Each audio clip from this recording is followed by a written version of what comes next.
Well, hey guys, welcome back to the channel. I got a little project here I'm fixing to start on. I'll show you a picture that I've got right now of my trailer and my tractor, and you can see that the trailer is just a bit small. It's a 16-foot trailer. Trailer works really well. It looks kind of like a piece of junk, but it's in really good, mechanically it's in good shape. So I've been looking around for a 14,000 pound trailer for a while. And why do you need a 14,000 pound one? Well, I was going to rent a bobcat, a little skid steer, and a forestry machine to take out to my land to clear out some, for a day. And I went over there and got a price on it. It was like $1,000 a day. And I said, okay, do you got a trailer to haul it? Because my 16-foot trailer wouldn't haul it. The 16-foot trailer I have has two 3,500 pound axles, and they're rated at, the whole thing's rated at 7,000 pounds. That just won't hold a skid steer like that. So I've been looking for a 14,000 pound double axle, 8 lug trailer. Man, they are far and few between. I tell you, people upgrade from the smaller trailers, and when they get a bigger trailer, they just don't get rid of it, just hardly ever. So looking around, and I found one, and I pulled the trigger on it, and she needs a little work, but she's got good bones. So we'll take a little walk around and I'll show it to you real quick. So here it is, and you can see, compared to the picture of my 16-footer, this one's a 20-footer, and it fits the length of this perfectly. The brush hog right on the edge of the 20-foot, and right here there's plenty of room right up here up front. So real heavy duty. So here's some of the things I got to do to it. It's funny, I took and hooked the truck up to it when I went to pick it up, and I was so shocked to find out that all the lights work. And one thing that I noticed, all the lights are all LED lights. So I'm really good with that. Now, the good is that it's super heavy duty. Everything looks to be in pretty good shape. It's got some wear on it. But the bad is, trailer brakes didn't work. So I bought a little kit, wasn't very expensive. I'm going to put it on. I want to put a tongue box up here, and right here's a picture of the kind of tongue box that I want. I originally had, on my other 16-foot trailer, had bought a Harbor Freight tongue box, and when you look at it, it looks okay, but boy, it sure is flimsy. And one thing I don't like about it as well is that you can't take the key out when it's unlocked and leave it unlocked if you want to. The key's got to stay in it. The only way the key comes out is if you lock it. So I'm gonna try to find me an aluminum one like I showed you, and I've got some new tape to go on the side here, reflective tape. These fenders have been changed, been welded on here, and they cut off whatever bracket was here kind of crappily, and the fenders have got some dings and whatnot in it, and you can see right here how it was just cut off and this piece left. Probably going to clean that up. And back here, the ramps fit right back in here, and they're kind of bent up a little bit. Back here where it dragged, I'll need to bend that back in and weld it. The other ramp's just kind of dinged up, no big deal. And this fender over here is really messed up. Oh yeah, right up here. This fender completely came off of this area right here. So you can see it's kind of crappily welded here, a lot of bends. So we'll hammer on that and get it fixed. Repack the wheel bearings. The brakes didn't work. When I looked in here, I could see that some of the wires weren't even hooked up. So we'll take this apart, pack the bearings, put new seals on it.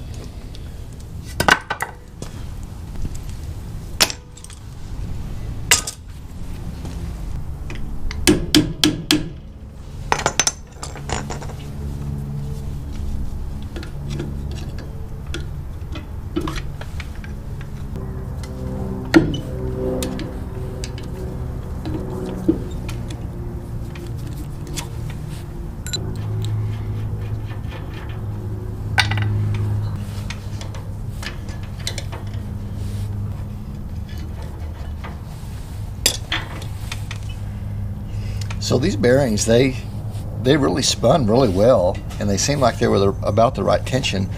But boy, this grease is burnt up. I can smell it. It's real dark. But you know what? The bearings, there's no pitting on it. You know, I'll clean these up real good, take a close look. I think I'm just going to reuse these bearings. We'll look at the races too and see if the races have any pits in them. And of course, we're going to change the seal out. And I'll show you a little trick, see if it works on this, how I get that inner bearing to come out. I'm going to put this nut back on there a little bit, and we're going to pull and yank, and the bearing and the seal should stay there.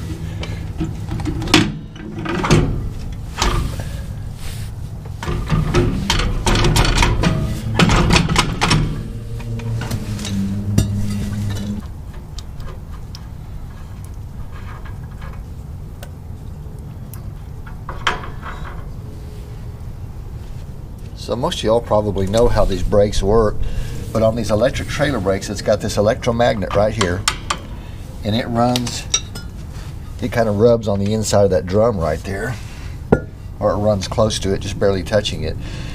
And the wheel's rotating in this direction, and so normally this is in a relaxed position. And what'll happen is when you apply electric to this magnet, it grabs the hole and starts sliding and starts pulling this whole assembly this direction. And what that does is that moves this brake outward. And when you release electricity to it, it pops back into place. And when it grabs, it pulls and applies the brakes. Pretty simple. But first things first is I'm going to get the numbers off the seals and order some seals in for it, and clean these bearings up and test this magnet right here. We'll put voltage to the brakes, see if anything metal will stick to the magnet, kind of thing, and then we'll go on to the next one.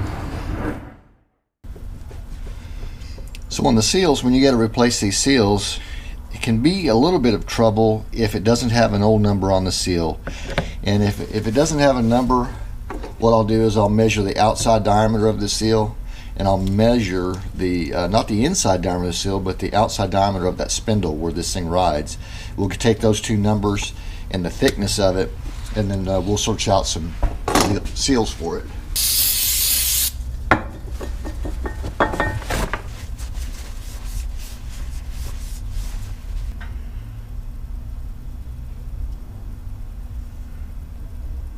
Yeah, there's no numbers on this.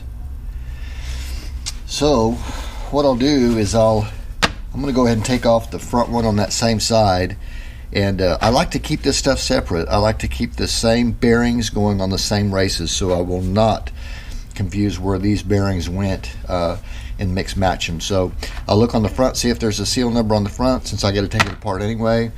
If there's no number, then I'll show you how I measure this, and I'll show you how I look it up on the internet to find that number. Well, so it was nice to see that the front one looks like somebody has packed this bearing at some point, because it's got red grease in it. It's still got dirty grease in it. That's kind of weird. They didn't clean it out. But it has to be a while, because look at the seal. It's got so much stuff on it. So I want to show you a second method of getting this out of here. Pretty simple way. And in doing any of these ways, you're not going to save the seal generally, so I'll show you this method here. So most times you can take a heavy something like this brass drift, and you're going to hit on that bearing, and you're not going to hit it hard, because you could damage the bearing. What you're going to end up doing is you're going to try to just carefully tap on this bearing right here to get it out, to knock the seal out.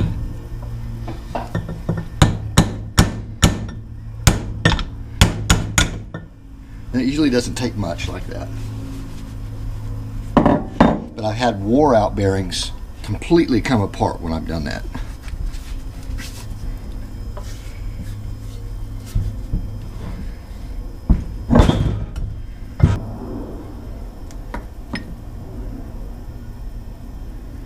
Boy, that bearing looks good though. So printed on this seal right here is a number 22 333 TBN. So I'll Google search that. It may come up with a number. That's not really, I don't think, a good number, but it might cross-reference into a probable number. All right, let's do a quick Amazon search on that seal. So we'll open the Amazon app up, and I'll look for a 22333 TBN. Oh, look at there. See, it already kind of pops up, doesn't it?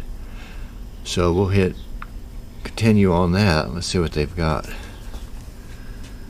Ah, look at that. So here's one. It's got 5 stars. Have it delivered tomorrow. So let's take a look at that real quick. So there you have it. So it says WPS trailer hub wheel grease seal 1036 2.2 ID for 5,200 and 7,000 pound axles, and that's what I have. Golly, here's a set of 4 of those for $8.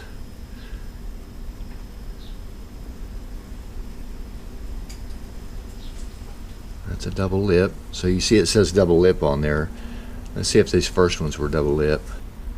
Oh yes, it does. Type double lip dimension. So I think I'll just order those. Alright, so I'm going to show you what I did to clean these. And they turned out real nice. Those bearings are actually in really good condition. So no problem with the bearings. Man, I tell you, I was trying to clean these things up right here. You can just see how nasty they are.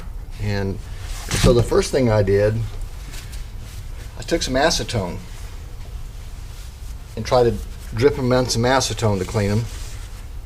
That didn't work. So then I got some lacquer thinner and I tried to do lacquer thinner with it. Man, that didn't work at all. It just didn't budge this grease at all. So I'm going to go back to what we used to use back in the day, and I don't condone this. And I'm in a well-ventilated area, and what I'm using starts with GAS and ends in Olean. So don't use this. I don't have a parts washer. I think naphtha would work good. Carburetor spray would work excellent. I don't want to waste 5 cans of carburetor spray to do this. So look at that.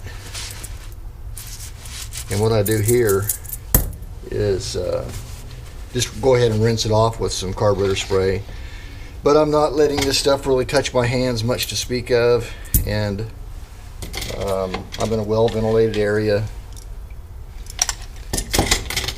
so use what you need. This works for me.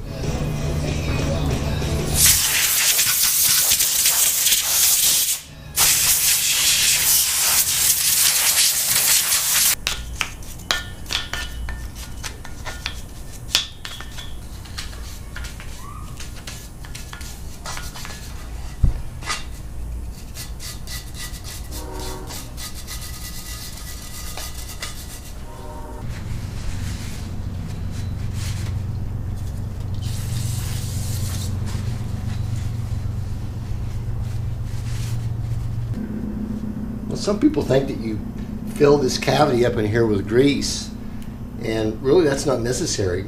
They think that eventually that grease will work its way out into the bearings, and it doesn't. So I don't ever fill that cavity with grease, and every time I've repacked bearings, that whole area in there is just full of grease. It never got used. So we'll clean these out real good, and then we're going to put a little paint on them. Alright, so I'm just going to use a little POR 15 on this. A little gloss black. We're just going to brush it on with a paintbrush. You don't want to get this POR 15 on your hands, on your skin, because it doesn't come off. It just has to wear off.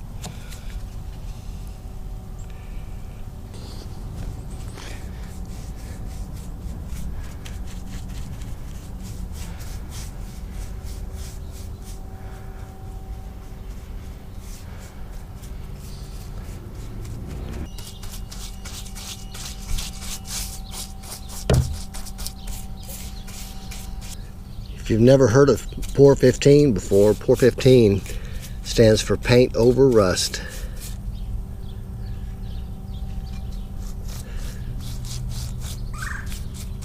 It'll stick right to it. Just knock the loose stuff off.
Alright, so there's a couple of different ways that we can grease these bearings. I think I've showed y'all before where you take your hand, cup it full of grease, and you just pack it and get it to come out on this other side. But today I'm going to show you, we're going to use this Lucas red and tacky 540 degree drop point, pretty good grease. And we're going to use this bearing packer right here. Y'all have probably seen this kind before, but what you do is you take the bearing and you put the bearing in this direction, and when you put this cone top back on top and grease it, the grease forces down right through this center section and it comes out the bottom to fully pack it. So let me show you that how it works.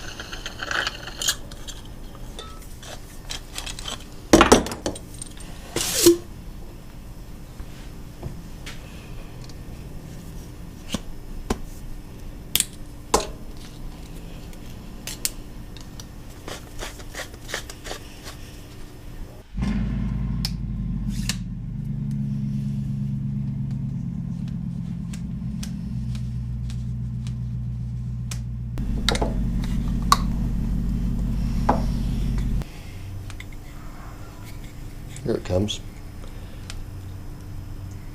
See how it shoots out of there? That's fully packing that bearing.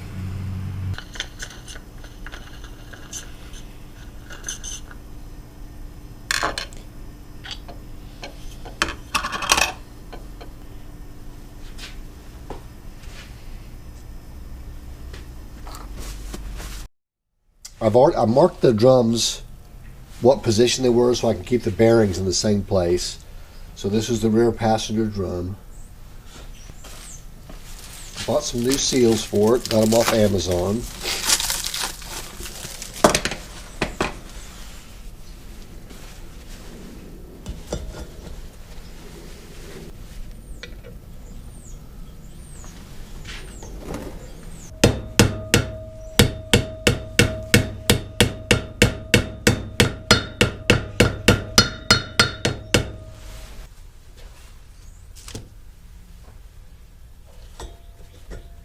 I tell you, that bearing packer that I have, I thought it would be an easy way to keep your hands clean, packing bearings, maybe a little bit better than hand packing them, and it really didn't. Man, I tell you, it's a messy deal packing bearings. I think I could waste less grease, pack them faster when I pack them by hand.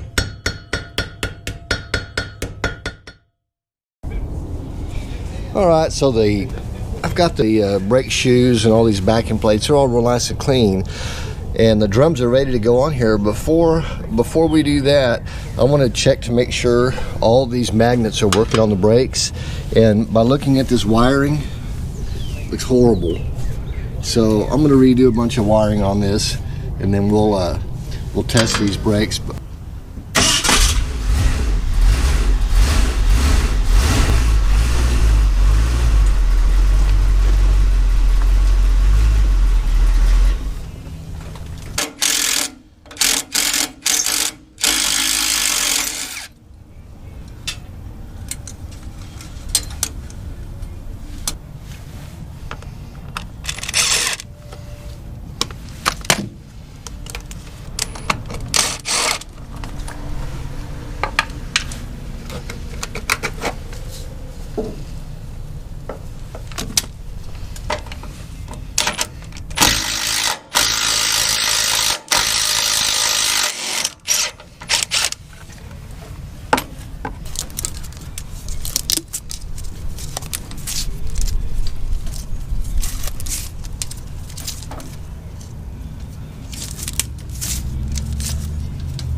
So whoever wired this trailer, my gosh, they use these Scotch locks connectors on everything. I'm gonna have to resolder all that. So I'm gonna take this wire down so I can get to it.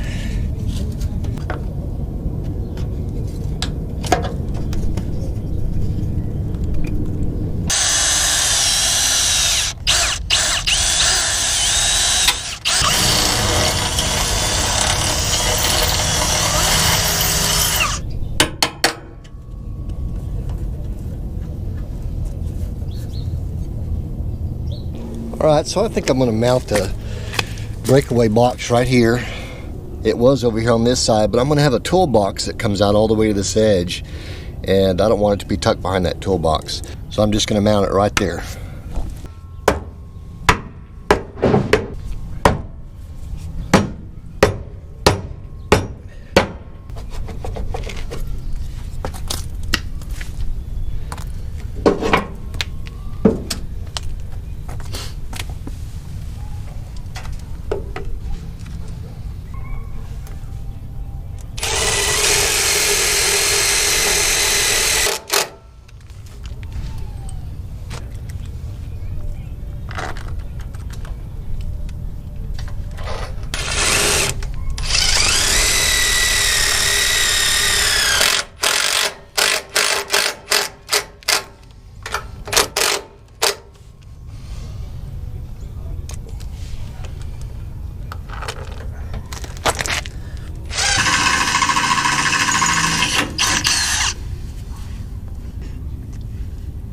Go ahead and use a 1/4 inch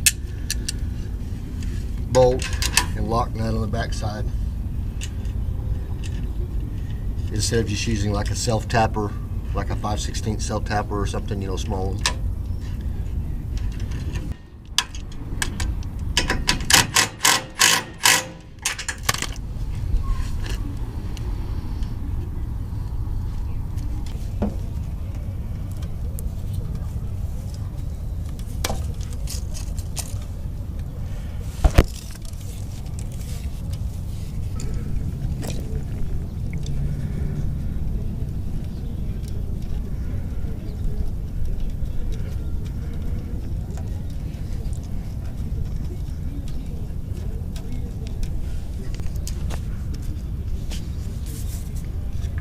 Something like that. I like it. All right, let's go ahead and take this wiring right here. This wiring right here is the positive and negative that go to the trailer brake magnets. So let's try to hook some power up to these and see if those magnets are working.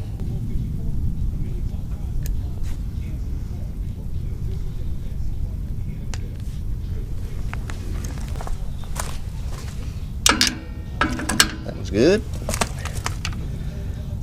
Good.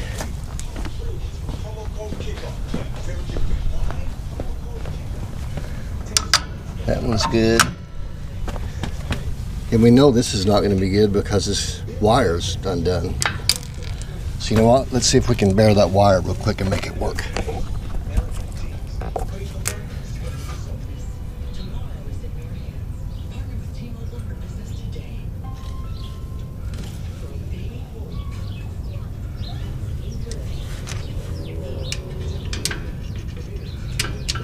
Nothing. Let's check voltage here and see.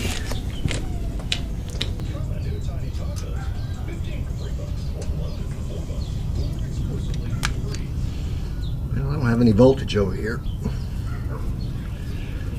Let's see if we can investigate that. Well, this is a pretty good mess underneath here. It looks like somebody rewired a bunch of stuff, but it's got looms up underneath here, these little channels for the wire to go into, and they didn't want to run it through that. I think I'm going to take it and just redo a bunch of this stuff. This poor old trailer needs better wiring than this, so we'll do that. Okay, so let's fast forward a couple of half days of work, and I got all that wiring done. It was a lot of soldering and cutting and heat shrink, but on this cape on this end here, first off, I went ahead and soldered the ends that go into the connector and connected it perfectly. It made sure it matched my Dodge pickup, and put the breakaway box, mounted it right here, and then ran the cables and tucked everything up real nice underneath here. And let me show you kind of underneath.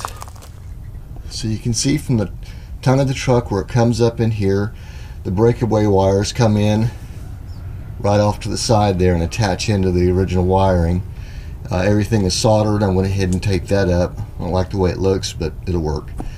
Brought that cable over here, attached it up, reattached the side marker lights, and put a good ground right here, and then ran the cables on back. Alright, so I used the original tubes that were on the frame, and he wasn't using those, and so I reused those, put the wires and pulled it through. These two cable go to the other side for the lights on the driver's side of the trailer. What are you doing, boy? What are you doing? And then here's where I ran a ground for the trailer brakes, and the power for the trailer brakes come in here. The wire actually goes inside of the axle to the other side, so I've got all that soldered and heat shrinked, and right there's the rear axle. And then I don't know if you can see it, might be dark, but this is on the driver's side. Brought it back to the, and cleaned all this whole area up. So let's grab a battery and let's put some voltage to it. Alright, so I drew a picture what's on the back of my truck right here, and then I drew the opposite of it, so that's what this is supposed to be. This one down here is ground.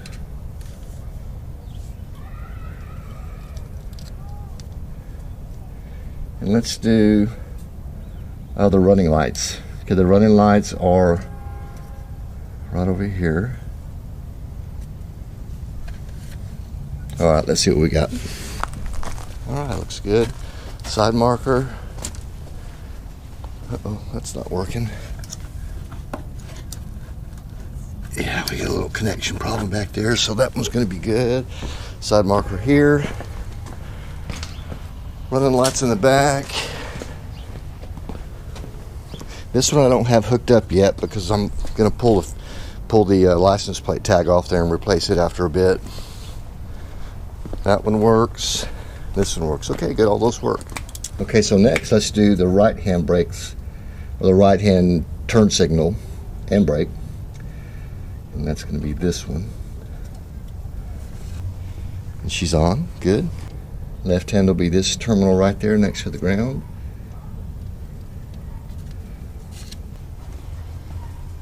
Perfect. Let's put power to the trailer brakes, which is this bottom one here next to the ground. It's got a little current going to it. That one's good. That one's good. That one's good.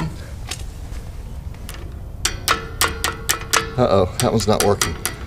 Let's check, make sure I got power going to that. Yeah, I've got power going to it. Well, that magnet's bad, so we'll order one of those and put one of those on it. Alright, so I got this magnet ordered, and it came in, and got it from Amazon. It's like 20 bucks, wasn't very much. So I think all it needed to know is this is a 12-inch drum on this. Let's go ahead and put it on. I'll show you how it's pretty simple.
And on these magnets, it doesn't matter which one of these two wires goes to which one of the feed wires here. It'll work either way, whichever way you put it on.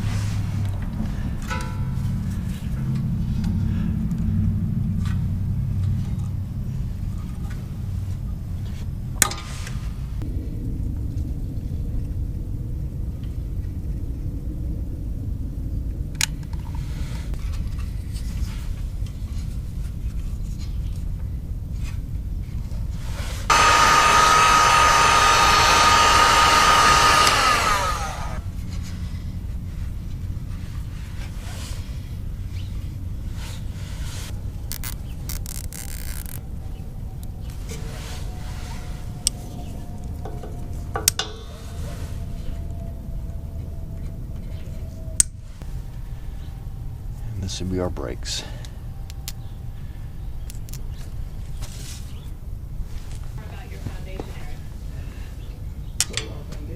Perfect.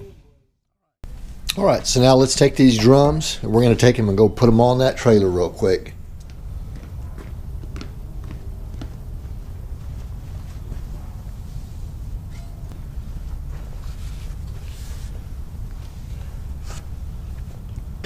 Alright, we're going to start with the front driver's side. I'm going to put a little bit of this grease around the inside of this lip of the seal. And you know what, I might put just a touch around this too. A dry seal doesn't work very good usually initially on the steel, so you like to put a little grease on it.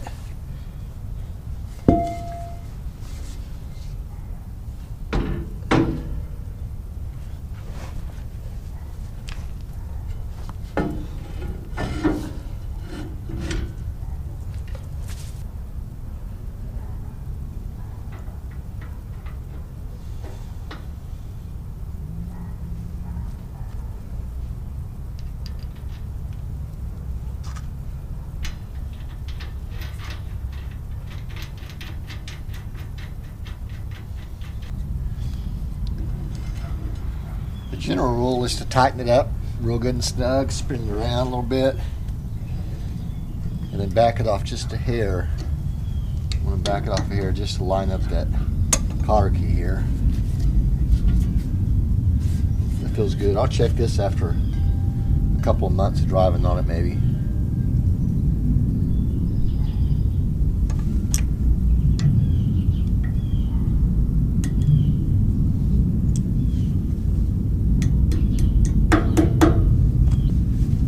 Also went ahead and bought some new dust caps to go on it. Let's see if they'll fit.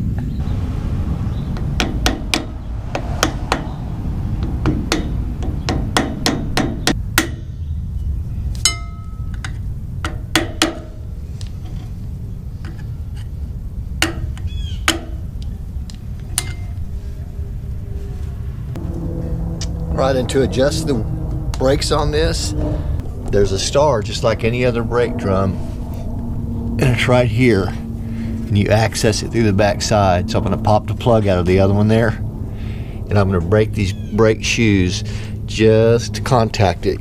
We'll be able to hear it.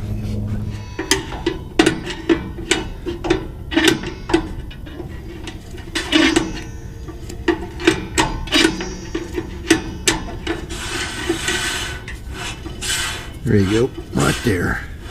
Just barely touching. Okay, this area right here on the rear wheel on the driver's side, it's kind of funky. I think what I'll do is try to clean that area off where that seal rides. I'm use a little WD-40 and some random 400 sandpaper I have laying around.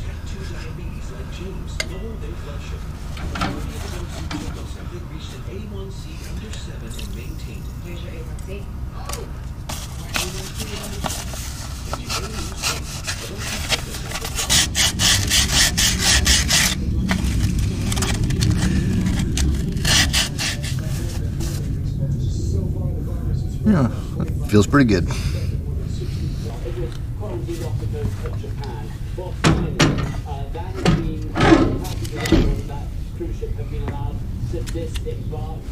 the epicenter. So the situation with ground and trying to suddenly, Inovio claims today to have found a vaccine, but it will come into... The spokesperson has said they have full confidence that health officials... Prescription comes to $72 and... That's larceny. Heart failure. Tell your doctor if you've been to areas where certain food infections are common, and if you've had dengue, hepatitis B, or sexual infections. Okay, so that'll do it for the wheel bearings, adjusting the brakes. I think the next thing I want to do is take these fenders off.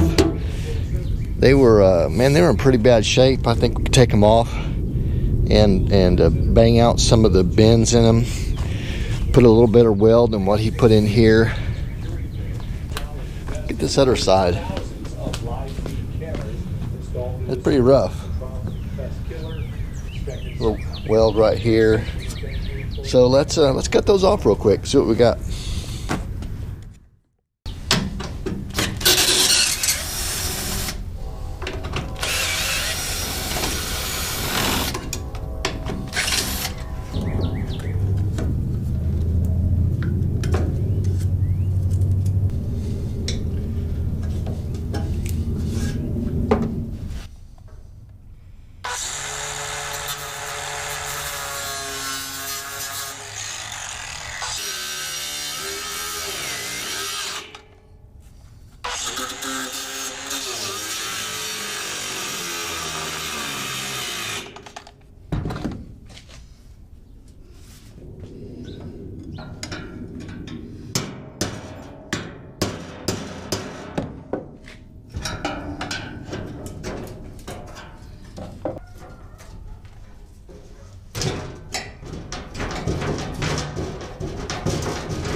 Alright, let's clean some of that up right there where those welds are, and let's see if we can straighten this fender up a little bit and figure out how we're going to weld it back on there right.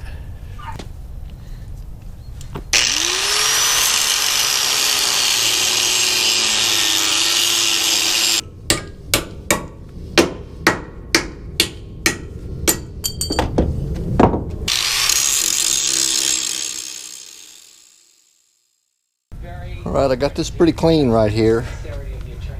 Ground off all those welds, kind of straightened it out here. Now we'll start hammering on this thing. It's pretty beat up.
Alright, that turned out pretty good. That was a lot of banging, but it turned out pretty straight actually.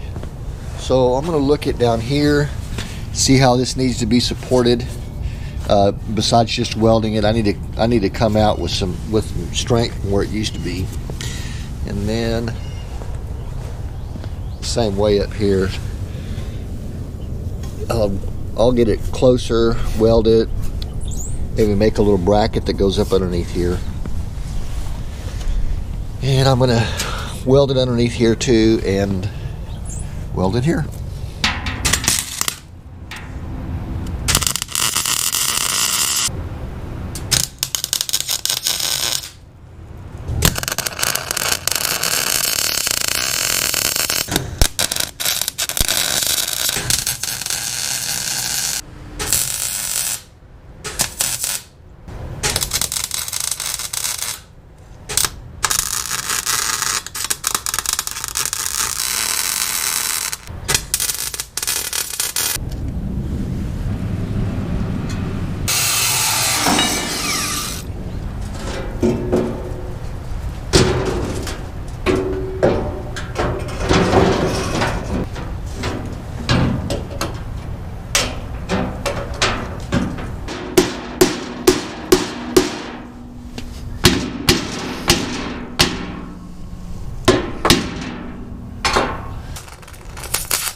Okay, so I'm pretty happy with how those fenders turned out.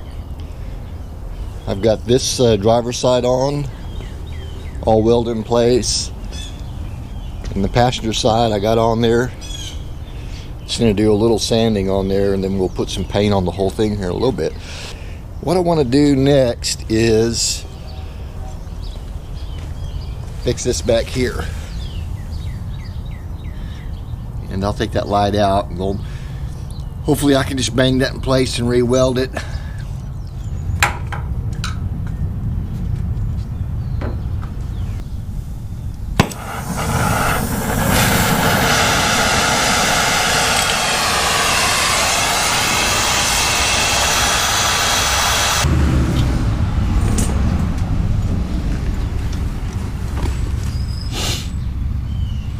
I wonder if it'd be easier to cut it across here and cut this out here, straighten that, and then weld it back in. That's what I'm going to do.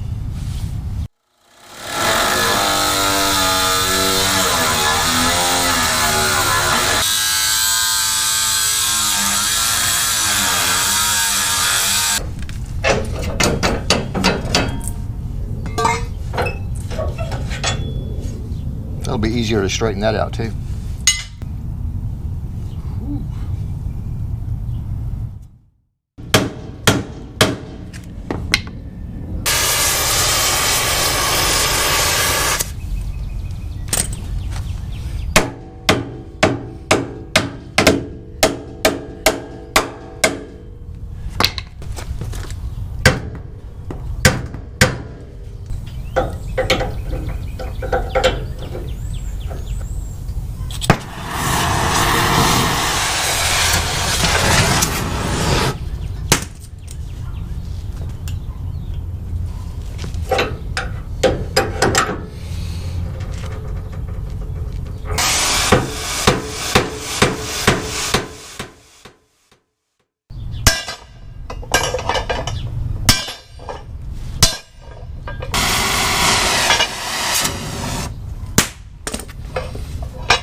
Okay, so I'm thinking if I weld this one in place here, weld this one here on the left in position, and then I get my clamp and I try to clamp that up into place.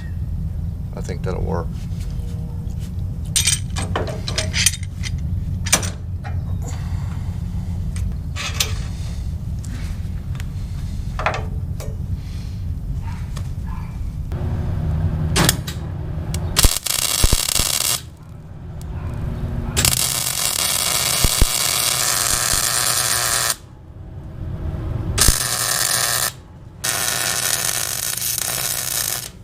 What I'm going to do is I'm going to cut this hinge off,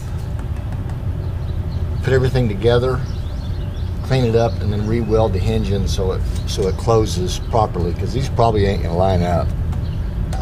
And besides, I can't get it back on now like this anyway. And these hinges don't appear to come out. Maybe they do, I don't know. Probably not. I just need to cut it off.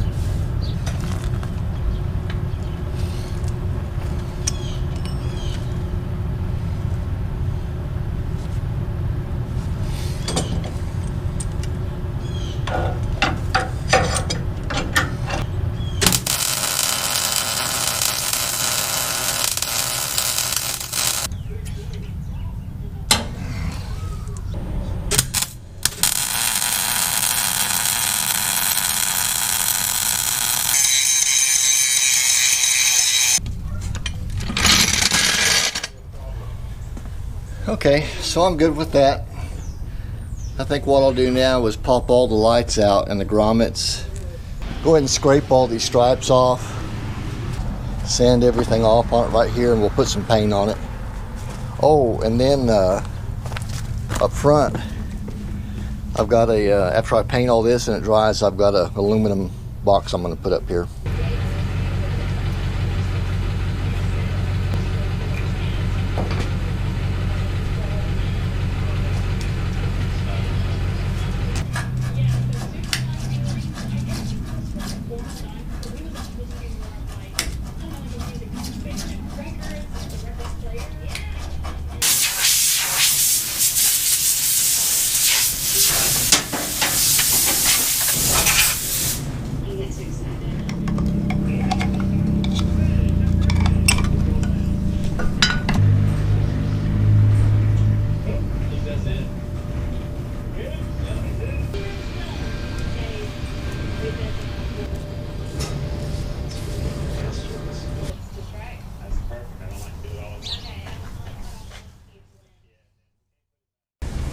Alright, so I got a good top coat of that POR 15, and I'm going to put one coat of this right here on it.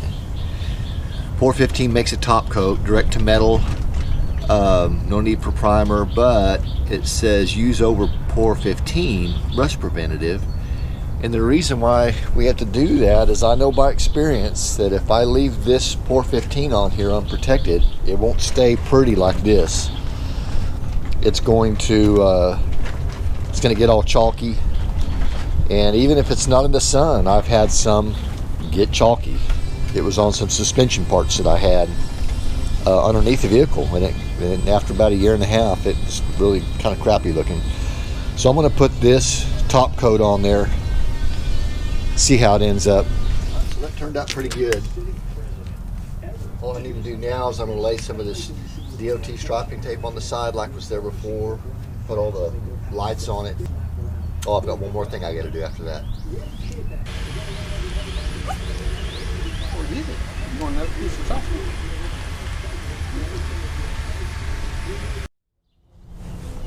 Alright, so that doesn't look terrible. It turned out pretty nice. Got all the stickers on it. I got all the lights put in it.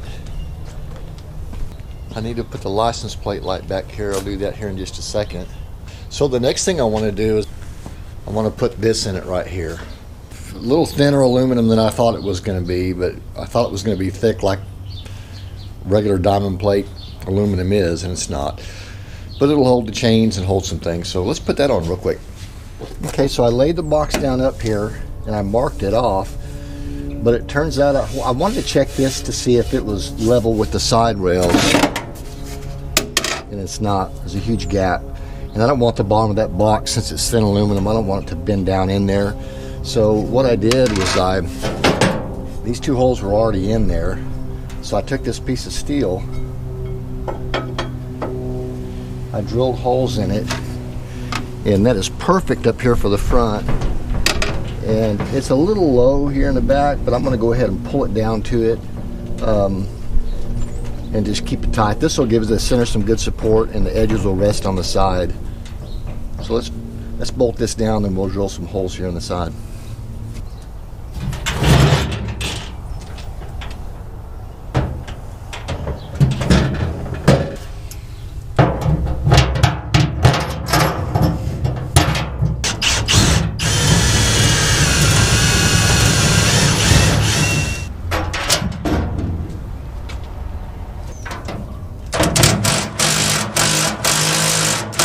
This little rubber mat to lay down in here. Put that in there.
I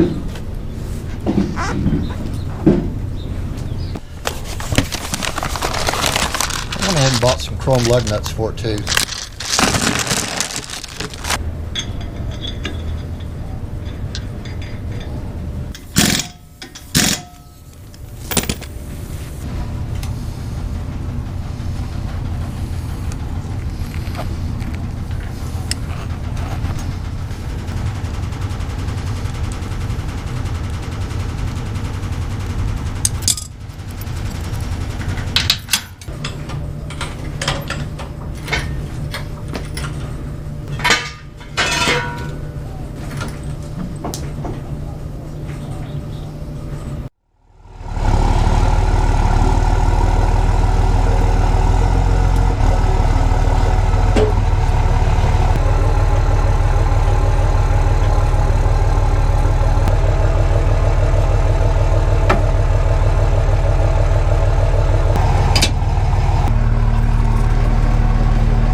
Alright, well it turned out real nice. I loaded up the tractor, got it all binded down. I think I'm going to make a mount for this spare tire. Maybe I'll take it and lean it on a bracket right here so it's pretty much out of the way. If I bring this tractor any further forward, it's a little tail heavy on it, or tongue heavy I should say. So just a little walk around.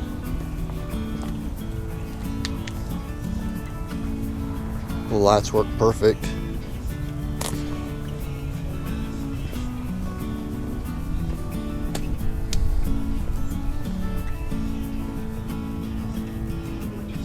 Thanks for watching the video. I hope I showed y'all something you didn't know, and maybe I taught you something or you learned something from what I did. Until next time, we'll see you next time on Steve's Restorations.